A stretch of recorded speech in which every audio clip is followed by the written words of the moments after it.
Macron au Sénégal suscite une vague de réactions diverses, tant en Afrique qu'en France. Parmi les voix qui se démarquent par leur lucidité et leur courage, celle de Franklin Nyamsi résonne avec une intensité particulière. Cet intellectuel engagé, jamais avare d'une analyse tranchante, s'est penché sur les enjeux de cette visite du président Macron au Sénégal ce 1er décembre 2024 à travers un prisme mêlant histoire, politique et quête de justice. Son décryptage met à nu les vérités souvent occultées dans le débat public, tout en appelant à une réflexion collective sur le rapport entre l'Afrique et la France. Cette chronique porte sur l'actualité du président français. À vous, visiteurs de notre page, de contribuer au débat et d'apporter votre pierre à l'édifice d'une Afrique plus juste et équitable. Partagez vos réflexions dans les commentaires, et ensemble, écrivons un avenir meilleur pour notre continent. Il est impossible d'aborder cette visite sans évoquer son point d'ancrage historique, le massacre de Thiaroye. Cet événement, survenu en 1944, reste l'une des pages les plus sombres de l'histoire coloniale française. Ce jour-là, des centaines de soldats africains, les fameux tirailleurs sénégalais, furent abattus par leurs propres camarades français. Leur crime ? Avoir osé réclamer le paiement de leurs soldes après avoir combattu pour la France durant la Seconde Guerre mondiale. Cette tragédie, longtemps reléguée aux marges de la mémoire officielle, a refait surface ces dernières années grâce aux efforts de militants, historiens et activistes. Pour Franklin Nyamsi, la décision d'Emmanuel Macron de visiter le Sénégal dans le cadre de cette commémoration ne peut être réduite à un simple geste de compassion. Il y voit une tentative calculée de la France pour maintenir son influence sur le continent, tout en évitant un véritable examen de conscience. L'analyse de Nyamsi va plus loin en dénonçant le concept même de tirailleur. Ce terme, selon lui, incarne une vision dégradante des soldats africains, perçus comme de simples instruments au service des ambitions coloniales françaises. En effet, durant les XX et XX siècles, ces hommes furent souvent envoyés en première ligne, traités comme de la chair à canon, sans que leur sacrifice ne soit véritablement reconnu. Nyamsi plaide pour que l'on cesse d'utiliser cette appellation et que l'on parle enfin de « soldats africains », avec tout le respect qu'ils méritent. Mais l'intellectuel ne se limite pas à la critique de la France. Avec une honnêteté rare, il pointe également du doigt les responsabilités africaines dans cette tragédie historique. De nombreux auxiliaires locaux, consciemment ou non, participaient à la machine coloniale, réprimant leur propre peuple pour le compte de l'occupant. Nyamsi souligne que cette complicité, née d'un manque de conscience politique et d'une volonté de survie individuelle, a contribué à renforcer la domination coloniale. Aujourd'hui, alors que des millions d'Africains appellent à une souveraineté pleine et entière, cette question de la responsabilité collective demeure essentielle. Elle invite à un examen introspectif, non pas pour cultiver la culpabilité, mais pour tirer les leçons du passé et éviter que de telles erreurs ne se reproduisent. En ce qui concerne Emmanuel Macron, Franklin Nyamsi ne mâche pas ses mots. Il critique un président qui, selon lui, préfère multiplier les gestes symboliques plutôt que de s'engager sur le terrain de la vérité et de la justice. Les commémorations, si elles ne s'accompagnent pas d'une reconnaissance sincère des crimes coloniaux, risquent de devenir de simples opérations de communication. Nyamsi évoque également le massacre de 2004 en Côte d'Ivoire, où des soldats français ont ouvert le feu sur des manifestants ivoiriens. Ces événements, qui restent largement impunis, sont pour lui une illustration de l'hypocrisie qui entoure le discours officiel sur les droits de l'homme et la justice. Il appelle à une prise de responsabilité claire de la part de la France, non seulement pour les crimes passés, mais aussi pour ses interventions contemporaines sur le continent. Cette visite, loin d'apaiser les tensions, pourrait au contraire les exacerber. Dans un contexte où les relations franco-africaines sont de plus en plus remises en question, Nyamsi redoute que Macron ne parvienne pas à répondre aux attentes légitimes des Africains. Il met en garde contre le risque de créer des divisions au sein des pays africains, en alimentant une compétition malsaine pour les faveurs de l'ancienne métropole. Les critiques de Franklin Nyamsi s'inscrivent également dans un débat plus large sur la présence militaire et monétaire française en Afrique de l'Ouest. Au Sénégal, comme dans d'autres pays de la région, une partie croissante de la population rejette ce qu'elle perçoit comme une ingérence étrangère. Des figures politiques comme Ousmane Sonko ont ouvertement dénoncé la dépendance du Sénégal envers la France, appelant à une coopération basée sur le respect mutuel et les intérêts communs. Pour Franklin Nyamsi, la clé réside dans la souveraineté. Il estime que les Africains ne pourront véritablement s'émanciper que s'ils s'affranchissent des influences extérieures et prennent en main leur propre destin. Cela passe par une revalorisation de leur histoire, une réappropriation de leur économie et une réforme en profondeur de leurs institutions politiques. Cette analyse, bien qu'implacable, n'est pas dénuée d'espoir. Niamsi salue l'éveil politique de millions de jeunes Africains, qui refusent désormais de se laisser dicter leur avenir. Il appelle chacun à jouer son rôle dans cette quête collective pour la justice et la dignité. En définitive, la visite de Macron au Sénégal ne doit pas être perçue comme une fin en soi, mais comme un point de départ pour un dialogue honnête et constructif. Un dialogue où la France accepte de faire face à son passé, et où l'Afrique revendique fièrement son droit à la souveraineté. Ainsi, les vérités de Franklin Niamsi résonnent comme un appel à la lucidité et à l'action. Car, comme il le rappelle, la véritable réconciliation ne peut se construire que sur les bases solides de la vérité, de la justice et du respect mutuel.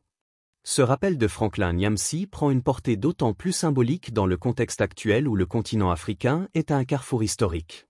L'éveil des consciences face à des siècles d'exploitation et de domination ouvre une brèche dans le récit dominant imposé par les anciennes puissances coloniales. En ce sens, le Sénégal, pays phare de l'Afrique de l'Ouest, se retrouve à nouveau au centre de cette quête pour une souveraineté totale, un rôle que beaucoup considèrent comme naturel, étant donné son héritage historique et son influence régionale. Pour Franklin Niamsi, le poids historique du massacre de Tiaroa n'est pas seulement une affaire de commémoration ou de regret exprimé à demi-mot. Ce massacre, tout comme d'autres crimes coloniaux, symbolise un système profondément inégalitaire où la vie des soldats africains n'avait que peu de valeur aux yeux de leurs supérieurs français. Ces hommes, qui avaient combattu dans des conditions extrêmes, étaient pourtant restés fidèles à la France. Leur demande de justice, en l'occurrence le paiement de leur solde, fut perçue comme une rébellion qu'il fallait écraser dans le sang. En posant le pied sur le sol sénégalais pour évoquer cette tragédie, Emmanuel Macron se place dans une position délicate. Certes, il s'agira pour lui de rendre hommage à ses soldats et de rappeler les liens historiques qui unissent les deux nations. Mais pour Franklin Niamsi, ce type de démarche reste insuffisant tant qu'il n'est pas accompagné d'un véritable engagement à revisiter les structures d'oppression héritées de l'époque coloniale.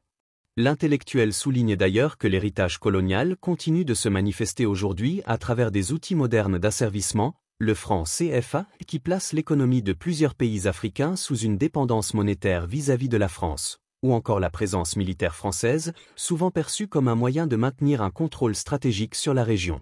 Ces éléments, combinés aux interventions politiques françaises dans les affaires intérieures africaines, alimentent un ressentiment croissant parmi les populations locales. Dans cette optique, Franklin Niamsi appelle à une rupture totale avec le paternalisme qui a marqué les relations franco-africaines. Cette rupture, insiste-t-il, ne doit pas être purement symbolique. Elle doit s'appuyer sur des actes concrets, un changement des accords économiques, le retrait des bases militaires non sollicitées, et surtout, une reconnaissance sans équivoque des torts commis par la France pendant la période coloniale.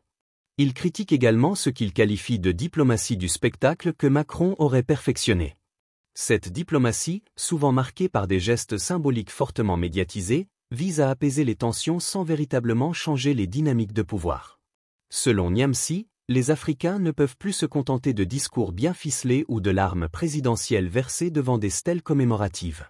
Ce dont le continent a besoin, c'est d'une transformation profonde des relations internationales, fondée sur le respect mutuel et l'égalité des partenaires.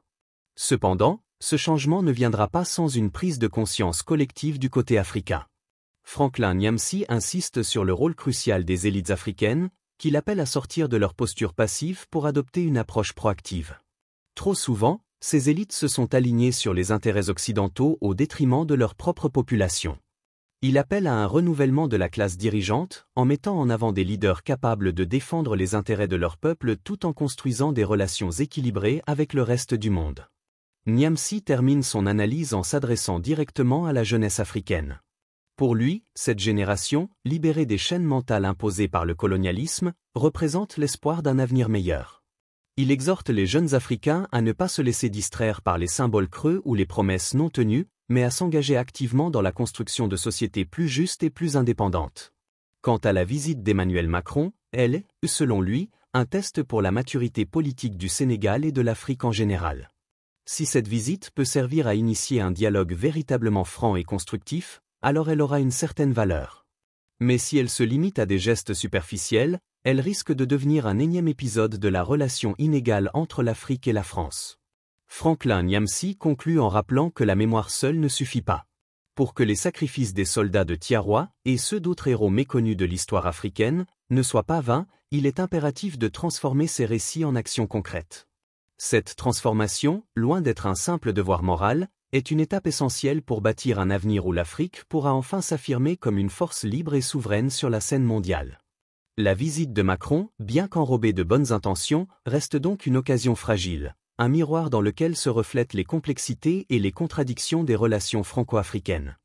Il appartient à chaque acteur, des dirigeants africains aux citoyens ordinaires, de tirer les leçons de ce moment et de travailler ensemble pour redéfinir ces liens à l'aune de la justice, de la vérité et de la dignité. En définitive, ce que Franklin Nyamsi met en lumière à travers son analyse, c'est la nécessité pour l'Afrique de s'émanciper des chaînes visibles et invisibles qui la lient encore à ses anciens colonisateurs. Cette visite, tout comme d'autres initiatives diplomatiques françaises en Afrique, est une illustration des efforts déployés pour maintenir une influence souvent perçue comme paternaliste, voire oppressive. Il ne s'agit pas seulement de pointer du doigt la France, mais également de poser des questions fondamentales sur le rôle que les Africains eux-mêmes jouent dans la perpétuation de cette dynamique. Nyamsi interpelle les dirigeants africains sur leur responsabilité à défendre les intérêts de leur peuple au-delà des intérêts diplomatiques et économiques de leurs partenaires étrangers. À travers les symboles forts de l'histoire, comme le massacre de Tiaroa, il plaide pour une réappropriation des récits africains. Cela implique une narration où les Africains ne seraient plus uniquement des victimes, mais aussi des acteurs résolus à transformer leur réalité. L'analyse de Nyamsi résonne particulièrement dans un contexte où l'Afrique est de plus en plus courtisée par des puissances étrangères, que ce soit la Chine, la Russie, ou même des partenaires émergents comme la Turquie. Ce nouvel ordre mondial offre une opportunité unique pour les nations africaines de renégocier leurs relations sur des bases équitables, mais seulement si elles s'appuient sur une vision stratégique claire et sur une unité continentale solide. La jeunesse africaine, dans ce cadre, devient un pilier essentiel. Franklin Nyamsi appelle cette génération à se libérer des vieux complexes d'infériorité et à embrasser pleinement son potentiel. Il insiste sur l'importance de l'éducation, non pas seulement comme outil académique, mais comme moyen d'éveiller les consciences aux défis du monde globalisé et aux impératifs de souveraineté. L'avenir de l'Afrique ne se construira pas à Paris ou à Washington, mais dans nos universités, nos villages et nos centres urbains, martèle-t-il. Quant à Emmanuel Macron, son message est clair. Si le président français souhaite véritablement marquer une rupture dans les relations franco-africaines, cela ne pourra passer que par des actes courageux et décisifs. Cela pourrait inclure des excuses officielles pour les abus coloniaux, des réparations symboliques ou matérielles, et surtout, une refonte des structures comme le franc CFA qui incarne encore l'emprise économique de la France sur ses anciennes colonies. Cependant, Nyamsi met en garde contre les dangers de ce qu'il appelle l'illusion de la bonne volonté. Selon lui, les Africains ne peuvent plus se contenter d'attendre des gestes ou des promesses d'autrui. La souveraineté, rappelle-t-il, ne s'octroie pas, elle se conquiert. Et cette conquête ne peut se faire que par une mobilisation collective, une volonté politique forte et une vision à long terme. Pour conclure, Franklin Nyamsi ne voit pas la visite de Macron comme un simple événement diplomatique. Il l'aperçoit comme un révélateur, une opportunité pour le Sénégal, plus largement, pour l'Afrique de se positionner face à son histoire et son avenir.